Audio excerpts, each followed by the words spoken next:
It's all the enthusiasm that my mom has.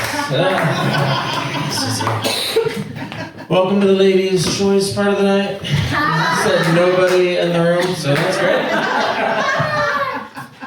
Oh my god, peeing in the snow is how I learned to spell. You should see what you can do with liquid paper. It's amazing. It was great. Liquid paper. Those were the days. I love when you talk about football earlier. I played football for so long that I don't even remember playing football. It was incredible. That's how great that game was. It's gone now. Those were the golden years.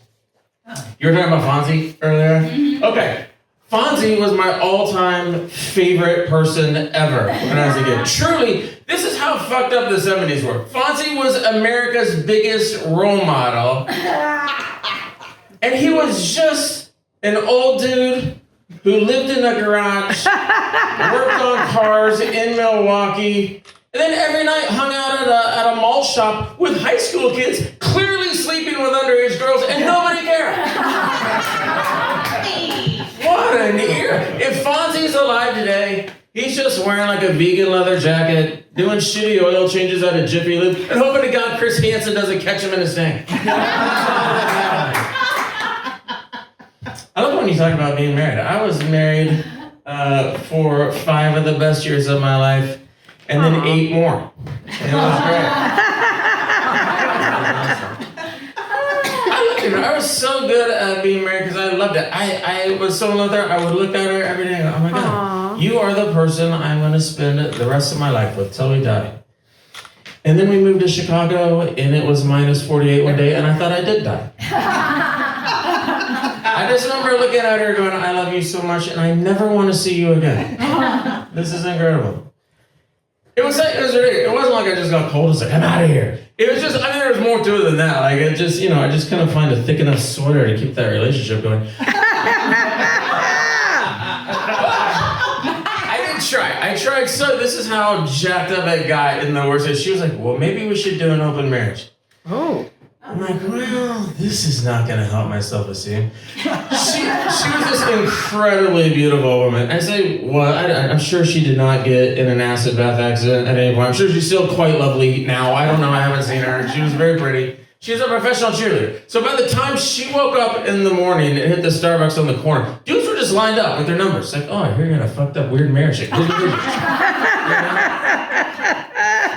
That was not the luck that I had. As it turns out. Nobody in America was dying for the chubby guy who watches YouTube documentaries and never leaves the house to hit the market. Very unfair. So yeah, that was when I went home and had a complete nervous breakdown, which is how I stand before you now. Speaking of breakdowns, welcome to 2025. I'm loving 2025. This has been my favorite year ever so far. I love this.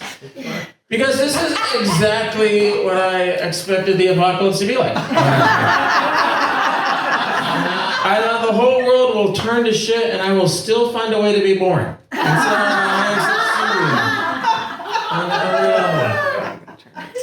I'm excited because literally for 196,000 years of human history, people have walked around with those dumb signs going, oh, the end of the world is nigh. And they were all wrong. Not us. We're gonna put the good grammar back in the apocalypse here. Nigh. The only time you can even say nigh is when you're talking about the end of the world. It's the only time it's appropriate. Like nobody's like, what time's the game? It's at 9. I have no idea what time it is. Like I don't either. It may not even happen as far as I know.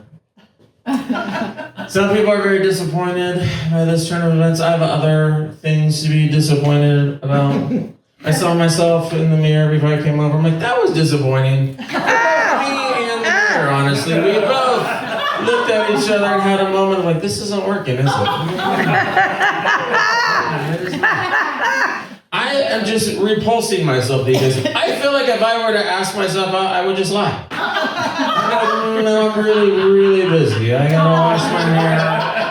Gotta wash it twice. Got a clean hair convention coming up, sponsored by Pearl. It's gonna be exciting. Gonna finally get around to studying for those finals. I'm like, oh, you haven't been in school for like 30 years and you dropped out. I'm like, ah, never too late for a second chance, right, Howard?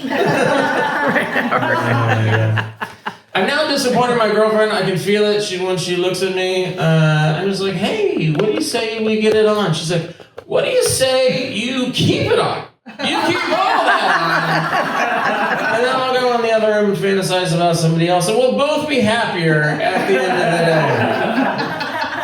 I think that's why she goes out of town so much, honestly. She's always like, I'm going to be in Alaska with Sarah Palin looking for Russia. I'm like, if you like that one, I have so many more 2008 jokes ready at any time. So I'm Chris O'Connor. Thanks so much for your time.